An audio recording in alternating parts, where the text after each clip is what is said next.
Hi everyone. So yesterday I got you to maybe think about a couple of questions like if I die tomorrow, what would I choose today? And why aren't I doing it now? So why did I ask those questions?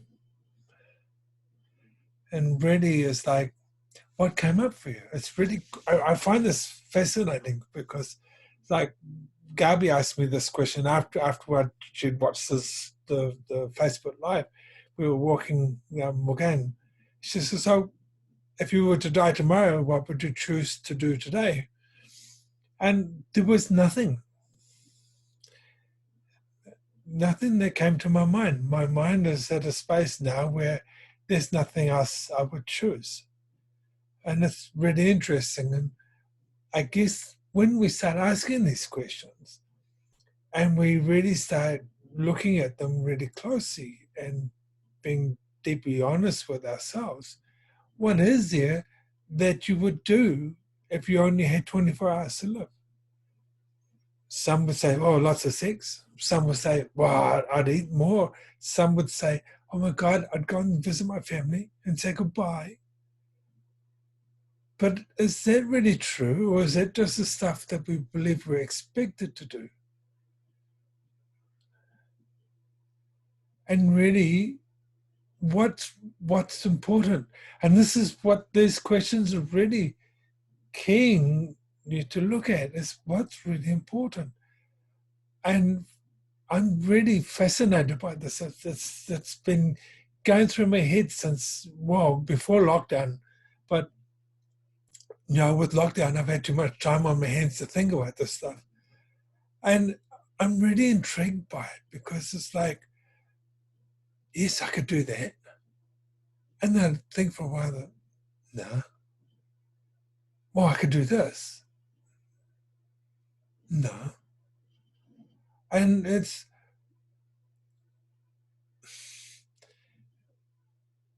comes down to the space where what's real and what's not.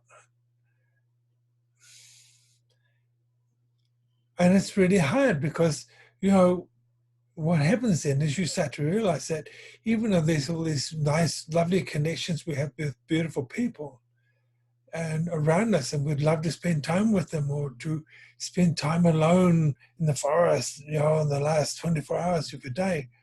I mean, I even thought once that if I found out I was dying tomorrow, I'd go and sit under a tree and watch the sunrise, or maybe try and be awake for the sunrise. But it's like, even that's not important. And it's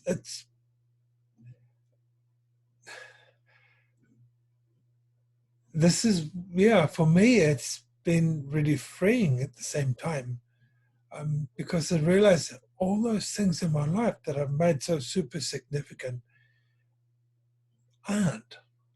I mean, yes, I could jump on a fast flight and fly to New Zealand, and the shortest flights I can do are about 22 hours. So it gives me 2 hours to spend with the kids before I drop dead. So, but it's like, even that is, for me, a level of insignificance, because I grew up with knowing that you're not really dead. There are people around you that would be there to guide you, even though they died a long time ago. So my kids would know that I'm there too. Um, and they know that they can call on me. So that's not a real issue either. And then you come to the space where you go, well, what's true? What's real?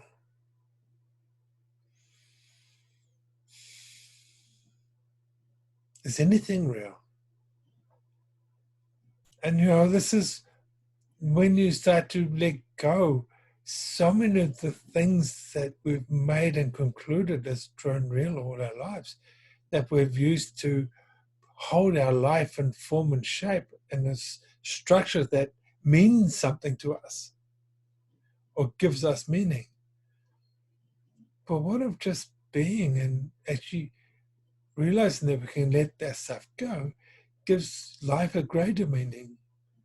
What if that allows you to actually go, wow. So if I no longer fear this, and if I can choose anything because it's there, then we're no longer searching for the right answer, but just for the answers that feel light or fun or expansive, whatever that means to you. You know, imagine if Gabi, and I've asked this question many times in classes. Imagine if Gabi had asked me to come to Vienna 4 years ago, 5 years ago now.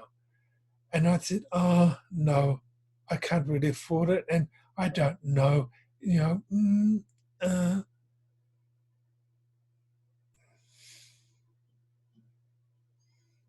wouldn't have Alchemy of the Body classes, wouldn't have met so many amazing people, wouldn't be living here in Austria, wouldn't have been able to see my children transform and change and create stuff for themselves and be themselves like they are. Some of my friends, my dearest friends in New Zealand, I've watched them transform simply because they saw that they could change and choose something different. Because this big ugly fellow did, and he has created something different. You know, it's all of this, and it's like, but it starts with, if this all stopped tomorrow, what would I choose today?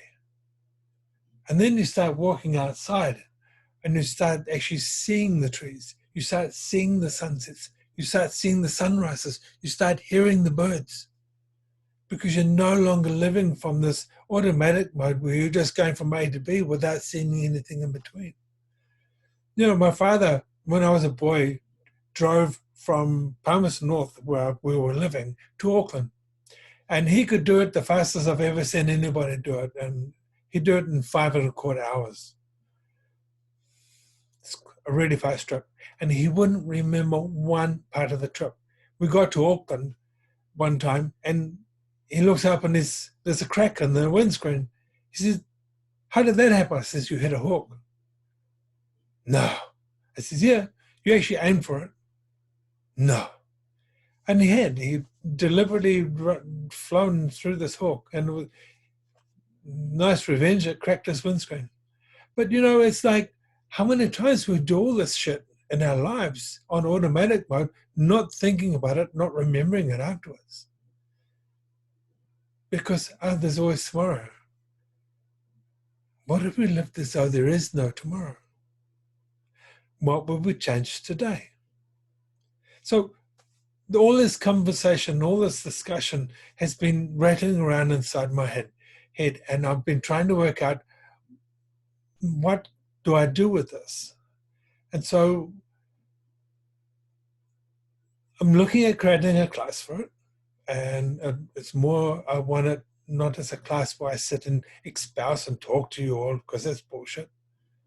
But I'd really love something where we have a conversation about this stuff. And I'm looking seriously at doing a couple of Zooms about it, where people come along, we have a really fun discussion about it, and we'll see what I can create with that. And but this is the stuff, you know, alchemy, access, law of forgiveness, the law of all this other stuff that we have out there. There's so many people that are teaching stuff. It's all just starting points, to the point where you have to, at some point, go beyond that and start looking at what it is you know, what it is you think you know, and what it is you find out you actually don't know. And work from there. Because for me, what I used to know is unimportant, because it's not real. And the stuff I'm learning is not stuff I believe in, but it's stuff that I see. And again, you know, it might be true for me because that's how I see it through my filters, and not true for anybody else. This is where conversation can be really fun, as long as nobody has to prove that they're right. So anyway, it was just a thought, and if this sounds fun to you, let me know, and I'll talk to. I've got somebody who would like to host classes with a difference rather than good old alchemy class, and I'm looking at doing that soon. So have a wonderful evening. It's mid-afternoon here now in Totsenbach, and I guess soon we'll be taking Morgane for her afternoon walk. We shall be wanting that. But yeah, I'm so grateful to just be alive, to see these amazing sunrises and sunsets, and to just see the spectacular stuff that's around, and to have such wonderful, amazing friends that I have, and just to be, even living here with Gabi and the boys, and and Morgane and beautiful Cookie. They're all things that create gratitude in my life, and yeah, so I'm grateful for you all. Have a wonderful, wonderful afternoon. See you later. Bye.